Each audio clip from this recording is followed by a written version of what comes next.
going to call the meeting of the City of York Human Relations Commission to order. I have been notified by both Rabia Khan and Jason Query they won't be able to attend tonight. Would you like to do the roll call? Yes. Chair Commissioner Edmondson, Here. Vice Chair Crosby, Present. Secretary Commissioner Madeline Torres, Present. John Eister, Here. Jason Phillips. Present. We have quorum. It is 6:04 p.m. Thank you. Do we have any public comments? Seeing none, we will move forward with the approval of the minutes. Everyone should have gotten a copy of the minutes by email, and there's a copy in front of you as well. Is there any discussion on the minutes from last month's meeting?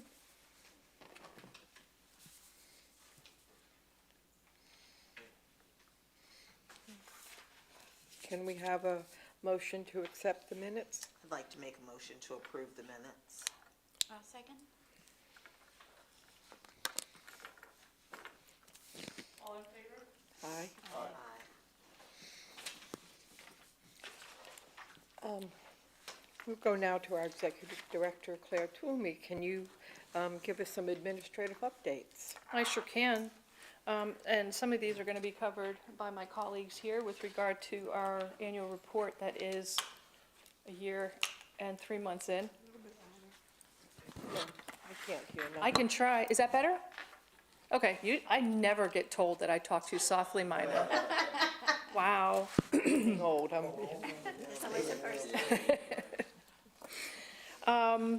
So there are a couple, since you're going to call an executive session afterwards, there is something that I will discuss in further detail, but it has to do with an upcoming case where we are going to be filing 2 simultaneous complaints against the same organization. I will fill you in more when we're finished, but I just wanted to at least put that out there for public record. In addition, we had an attempted mediation with another organization here in town, and they offered a very, very small amount to the complainant, and the complainant, who feels as though he is not being heard, would like us to take it further into investigation. What this is going to mean, and again, this is going to need further discussion, is I'm going to encourage all of you to go home and memorize 185 and policy and procedure, because we're going to have a hearing examiner, which will be somebody who volunteers or is assigned by the chair with regard to running the hearing. That is going to require a whole lot of explanation, which I think will be better on the heels of familiarizing yourself with the hearing procedure in those 2 documents. And then when that is discussed, and whoever wants to do that, or however you go about assigning that, I can have further discussion on what that would look like. This is not something that has to happen tomorrow. We're going to start a pretty extensive investigation, so we're looking at, hopefully, within the next 3 months to be able to go to hearing. But it will be based on whether or not we've satisfied our investigation and whether or not we feel that we are ready to go. Okay? But I just want to kind of give you that heads up so you have some time to do your own preparation. Now, just a question. Of course. So while you're doing that, the complainant knows that we're investigating, right? Correct. So, I mean, when the hope would be that they come back to the table and maybe it doesn't go as far as a hearing? You're talking about the respondent. The respondent, yes. They may, we don't know. There are a couple of, I want to give you as much information as I can before without giving too much. There are a couple of legal things that are intertwined in this also. And the proper authorities have been notified with regard to those 2 legal issues, one of which it would be left up to the complainant to pursue, And as is often the case, when a settlement is come to fruition, that there is a non-disclosure that is also signed, which would preclude being able to pursue the criminal piece of it. So that's kind of the sticky wicket as far as that goes. But yes, the respondent is aware that we are pursuing an investigation. Whether or not they decide to return, probably if we are able to uncover some more information, maybe that will encourage them. Excuse me. The event that we're having on April 25th, as you well know, we have now secured a very well-known this year, she wasn't as well-known last year, caterer. So we are very excited that Liz Morales will be preparing and serving and, how shall I say it, artistically presenting food this year, which we're very excited about.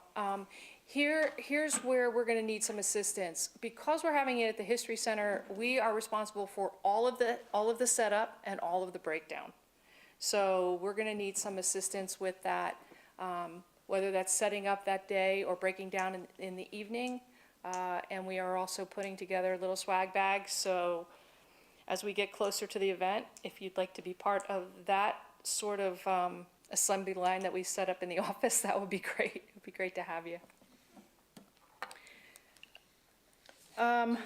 Yes. Excuse me, do you have a lineup for people to help with the setup and tear down? Not at all, Okay. not at all. We thought we would come to our trustee commissioners first. I'm not sure how you want to do it, but you can put me on there and just kind of keep in communication when that time comes. Oh, absolutely. Thank you, sir. We will definitely do that.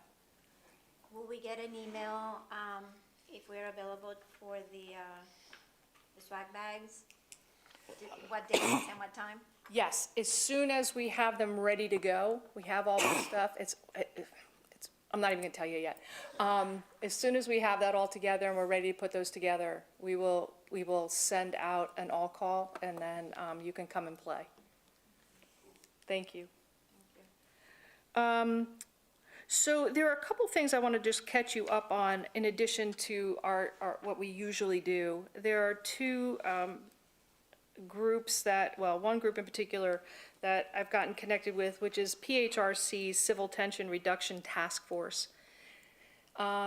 They are a recent group that has been put together sort of to combat whatever is happening in our society these days with regard to, for example, immigration, that the last one was on immigration, any uptick in hate crimes, or any other potential issues that may arise that may cause some civil unrest. And so that is a monthly meeting that I am now attending. And as I get more information, in other words, after we each have meetings and there's more to provide for you, I will bring that to you. The conversation that we had last week was led by an immigration attorney who was able to really kind of catch us up on some pretty dramatic things that are happening around. I'm sure that none of it will come as a surprise to you in terms of the number of people who are randomly being picked up and they don't even have any room to take on any new clients. So that's what's going on there. PHRC is still making themselves available for any type of discrimination, and they actually have noted that national origin does fit the criteria for that. There is a case right now in Western PA that has been brought forth by some parents and I believe teachers of a school system out there. What they are attempting to do is eliminate all protections for trans students, but the implication of this ruling by a judge going in their favor has dramatic implications for PHRC. PHRC, a number of years ago, the state of Pennsylvania does not have legislation in place to protect LGBTQ individuals, specifically students. We're talking kids primarily.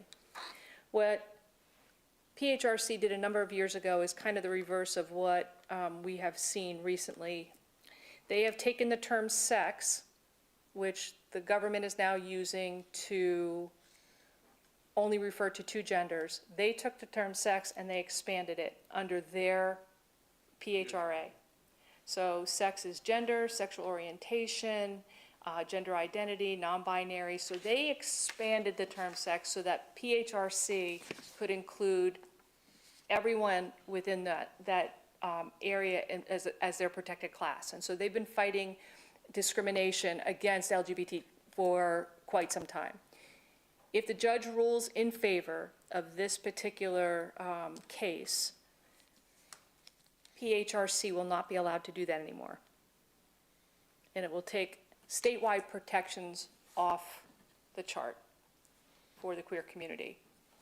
No doubt they will appeal it, but I also want you to know that over the past few years, there have been a handful of legislators who have been attempting to limit the power of PHRC anyway, and that has died in committee for the past two sessions, and it's a good chance that will come back should this case. So this could have a lot of implications for the powers of PHRC going forward.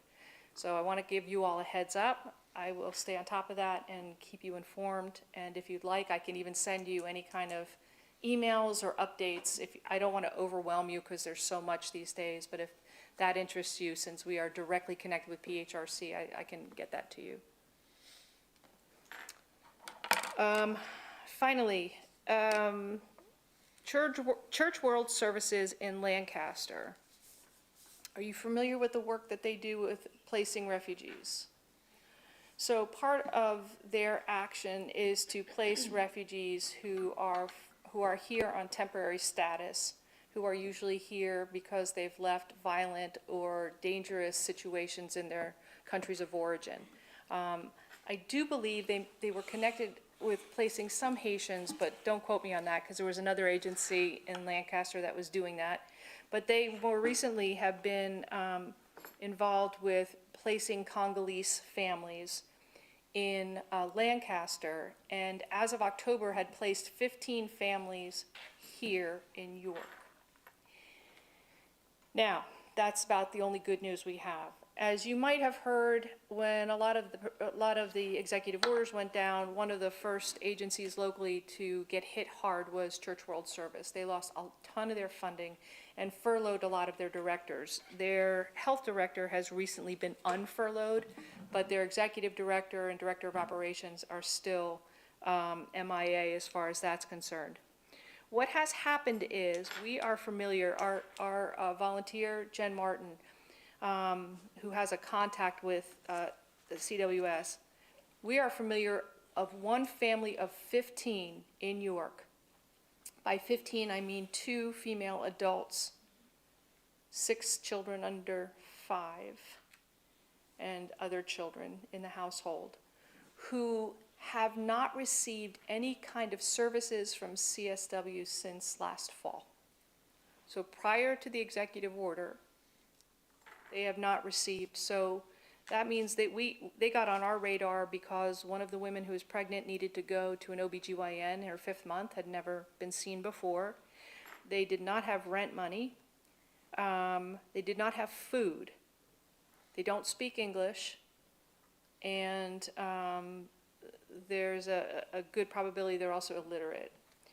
In attempting to contact CWS, we've gotten some sort of mixed statements, but the bottom line is that there are approximately 15 families in York.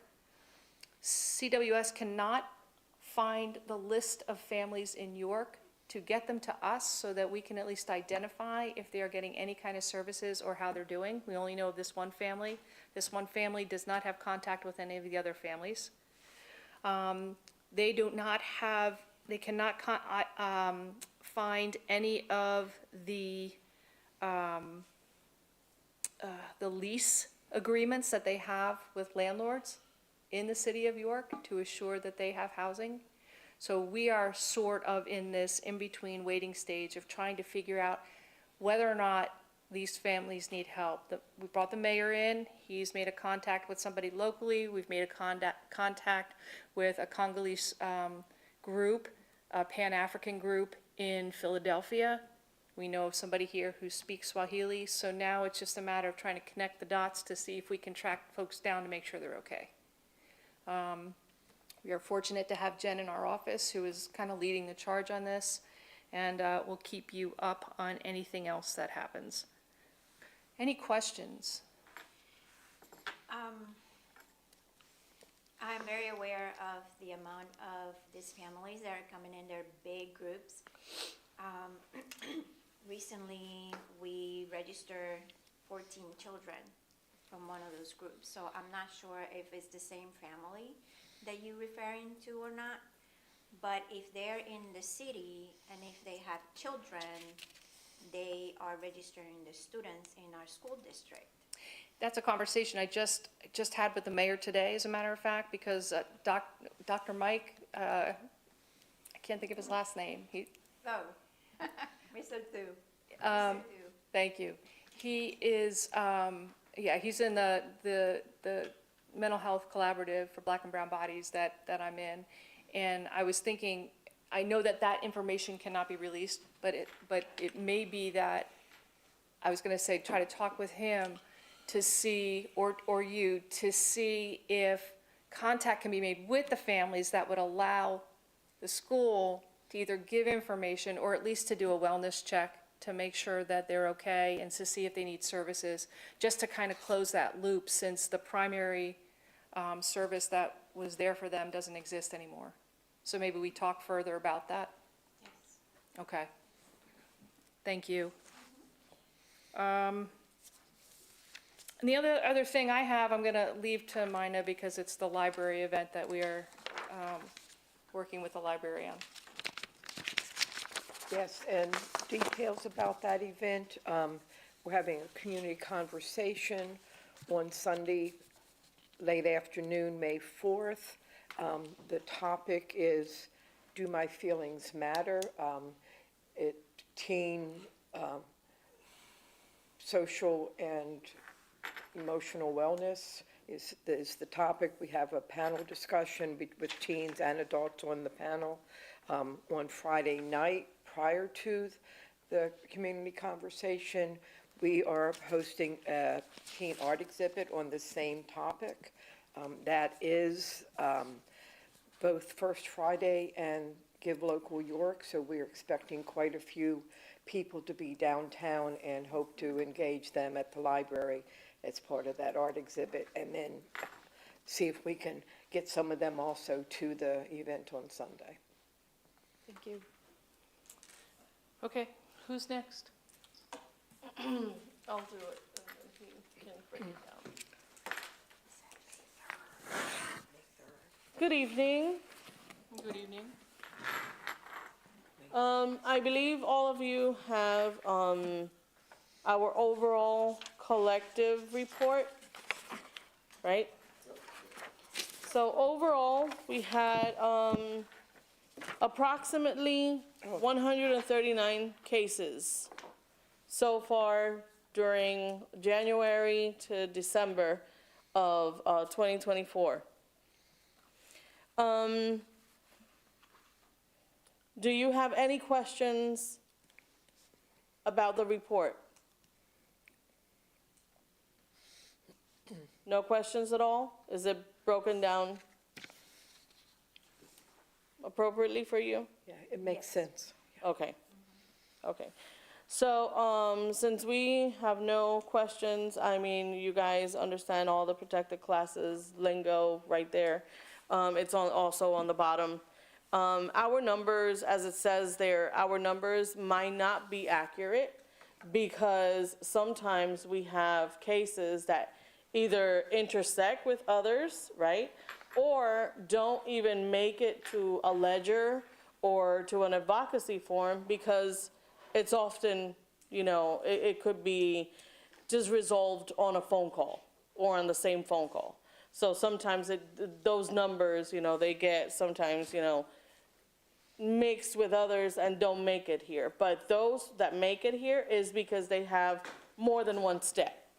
Okay, so other than that, we have 2 joint non-jurisdictional employment cases that were sent they actually, it's like in between from 2024 and 2025 because they came in late in the year and they have been recently submitted to PHRC.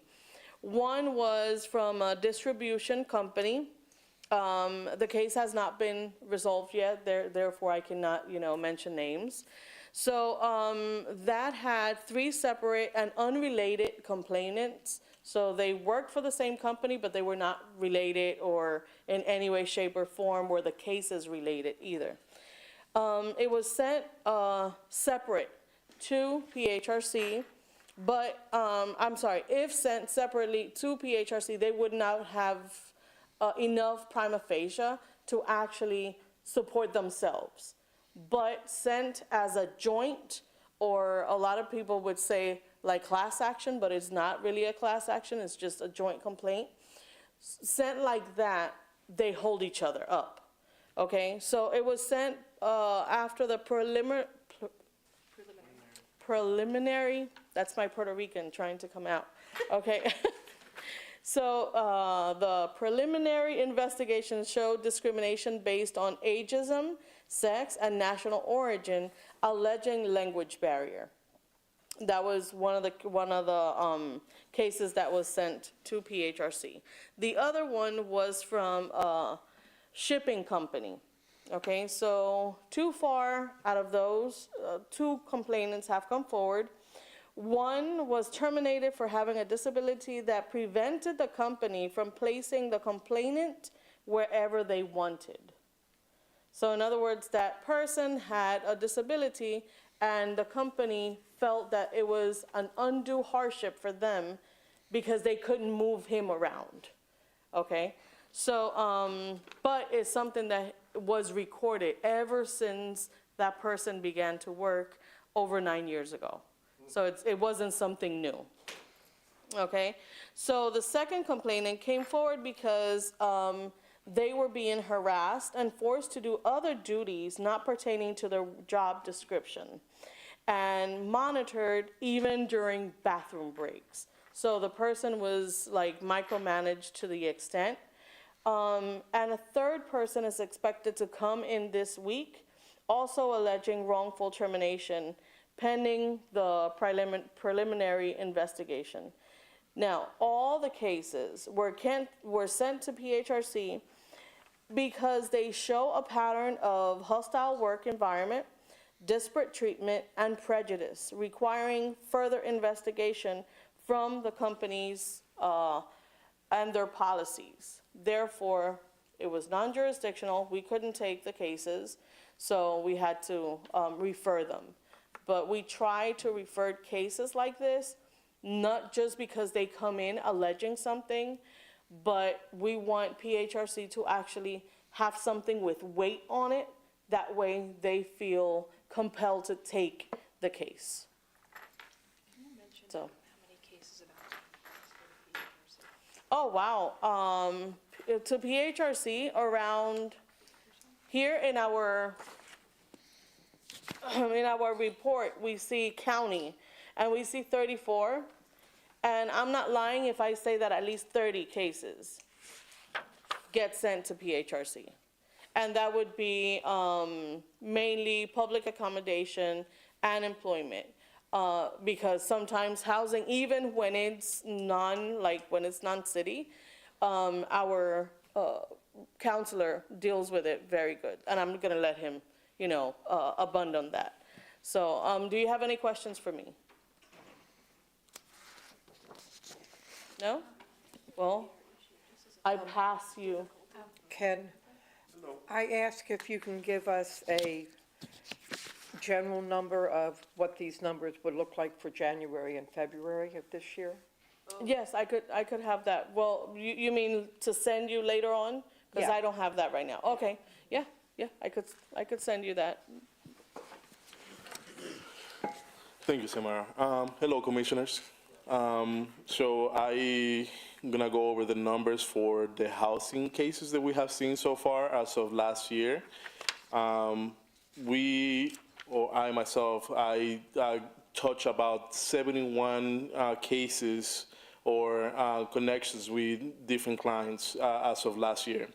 So this year it's actually only 13, so it's slow start, but I'm pretty sure, given how things are developing, I'm pretty sure that we're gonna see a lot more traffic. Most of the cases that we have seen, there were advocacy interactions where either they were non-jurisdictional or they were just some other disputes that they were having with a landlord or tenant outside of what a protected class could be. So they didn't necessarily fall into a category where we can go ahead and claim discrimination. Now, most of them, the ones that did have some type of connection to some type of protected class, they fell into race, age, disability, and familiar status. So that is something that we were able to go ahead and see with some of the cases that we received last year. Now, for the most part, one of the bigger issues that we had last year, it was issues with landlord-tenant situations where they have some landlords, the ones that were having issues with property maintenance, the conditions of the house, and so on and so forth. So a lot of those, we worked along with the Permits and Inspections Department so last year to be able to go ahead and kind of see which one of these cases were actually supported by the other departments in the city, okay? We having a ton of connections where mostly what we are running into is actually issues with properties being leased to multiple people all at once. And so you have several people living in a house. I mean, we have seen all the way from 3 families all the way to 5 different people living in the same property. So we have seen a pretty extensive amount of different issues when it comes to landlords renting places that are not up to code to people, individually, like by the room, which in many different ways, that is actually by city code standards is actually illegal, okay? But we have seen definitely an increase in those cases where we have frequently seen mostly women with their children, being in a position where they are renting rooms, from these landlords, and mostly Hispanic women at that as well. For the most part, about 73% of the cases that we seen last year that were in the city. The remaining were outside of, in the county, about 15, slightly below 16% of that, and then the remaining is completely out of our jurisdiction. So they were in a different city or different county. For the most part, this year we have seen that we were able to go ahead and have the ability to mediate 2 different cases last year that actually made it to the books. These were disputes between landlords and tenants regarding breaking lease agreements. Also, they also came in regards of the property maintenance issue as well. So we were able to go to mediate 2 of those cases last year completely from beginning to end. Which I was very happy with the outcome of both of them. I mean, it took a little bit of work, but we were able to go ahead and satisfy the need for those 2 cases. So far this year, we have 1 that has been resolved, and like I said, we're still kind of tracking so far where we're heading this year. Now, we are seeing a lot of these conversations now surrounding the public housing as well. For example, today, we received a call from one of the public buildings here, the house, mostly people receiving housing benefits. And this is an elderly person that is stuck in their building just because of the fact that the elevator in the building is actually completely out and they don't have a way out. If that doesn't raise any red flags here, let me just say just a fire hazard, or within the first thing that comes into mind, okay? Because if that is the one person, that is just one person out of many that live in that building, that I feel very confident to say that it's probably in the same situation where they are stuck in the building, not having the ability to get groceries, just get a little bit of fresh air, at that. At some point, they were made aware, but of the circumstances where they were in, they are awaiting inspection for the elevator. Now, unfortunately, we have come to find out that there is a limited amount of organizations that do inspections, and they take a very, very extensive amount of time. This is one out of a couple that this is probably the third one. We have received a few more in the past where it was the same situation. So we have noticed a lot of the incoming calls that we've been having dealing with the housing crisis and dealing with the York Housing Authority as well.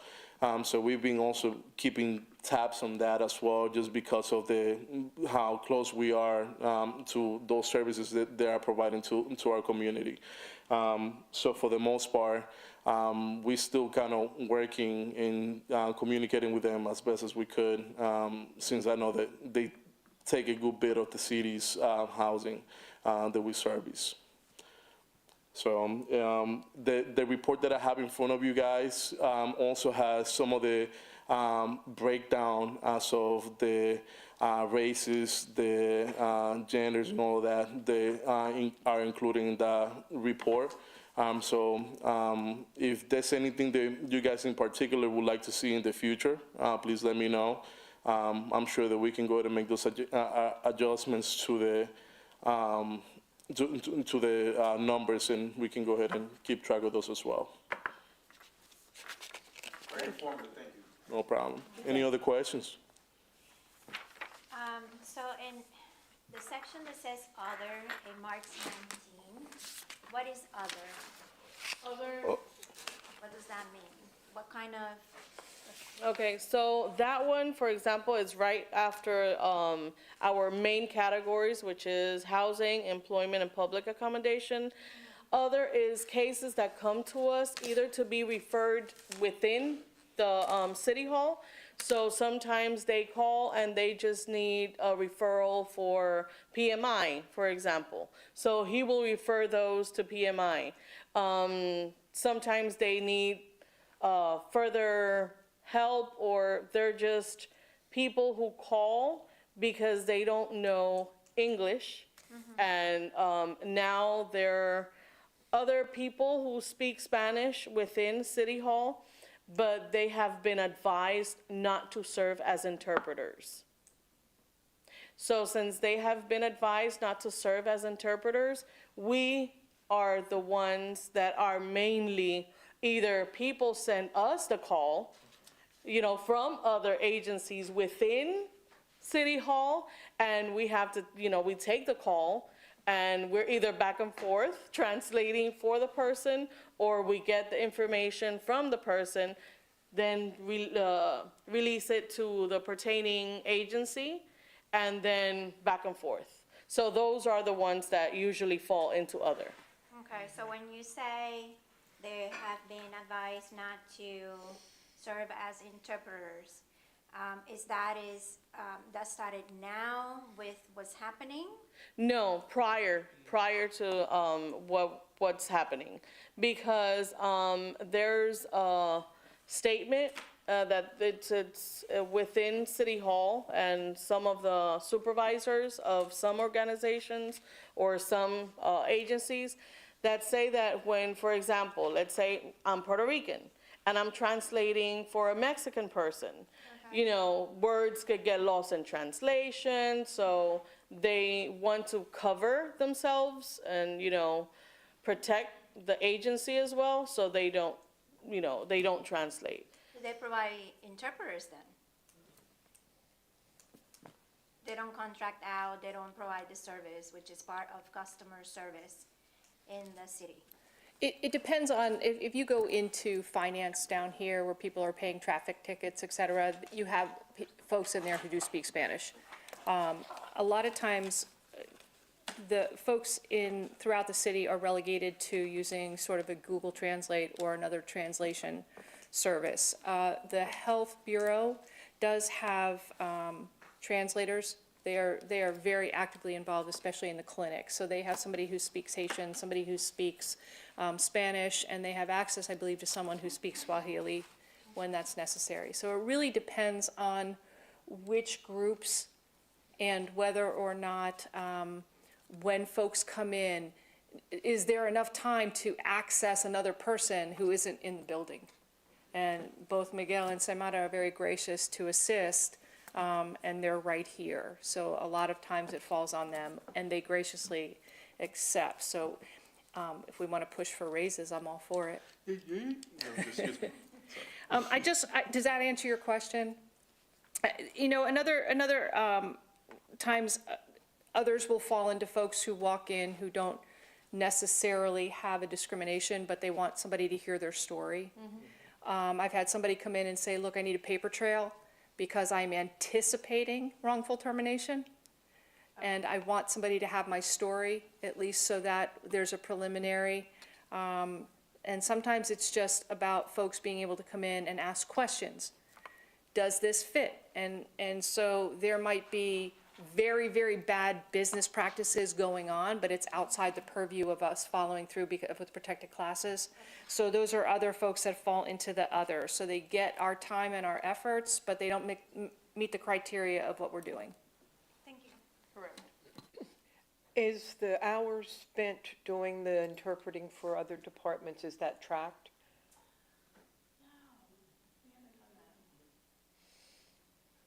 Please do. Yeah, can I suggest that you just keep a log? Yeah, date, time, and how much time. Yeah. Thank you. I think that's a good idea.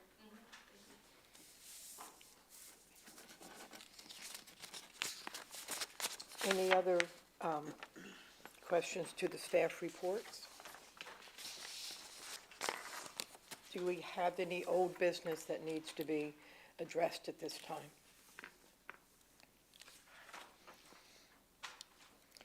Okay, do we have any new business?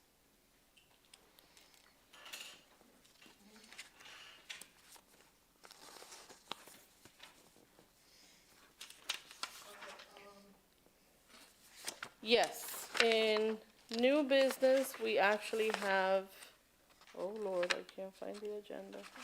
Okay, got it. So, we did speak about the appointment of a hearing commissioner, and that, is pertaining Director Toomey. Now, the other thing is the possible cancellation of April's meeting in preparation for the diversity event. Because it's the same week, it's the week of. It would be April 21st, diversity event is that Friday, the 25th.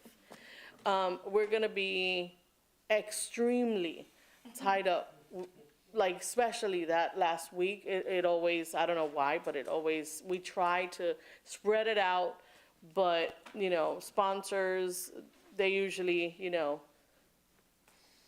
wait until the last minute, and then we have to, you know, or sometimes we get ads last minute. I have to be preparing the booklet, so it's a lot. It's really a lot.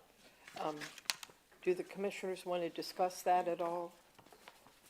The cancellation of the, On the 21st. If you anticipate that being an issue, might as well just, you know, make that call now.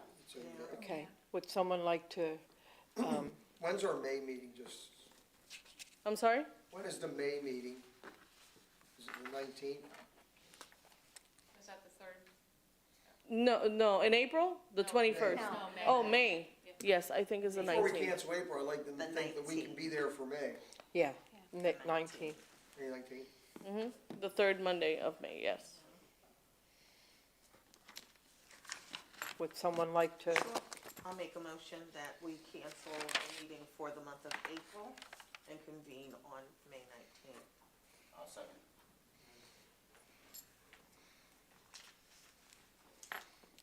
Is it unanimous? yes? Yes.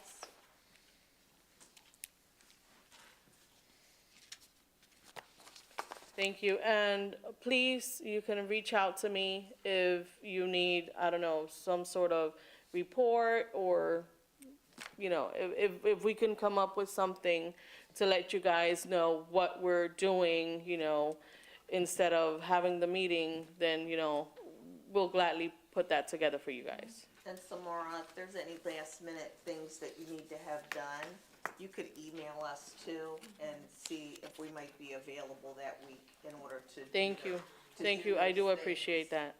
Thank you, thank you. Any other new business?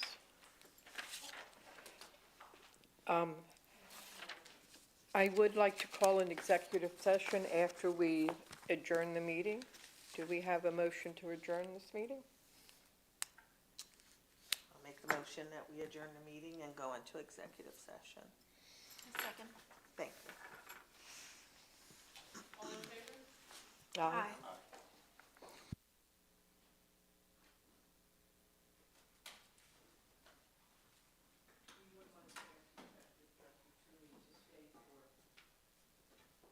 I'm gonna move up here though.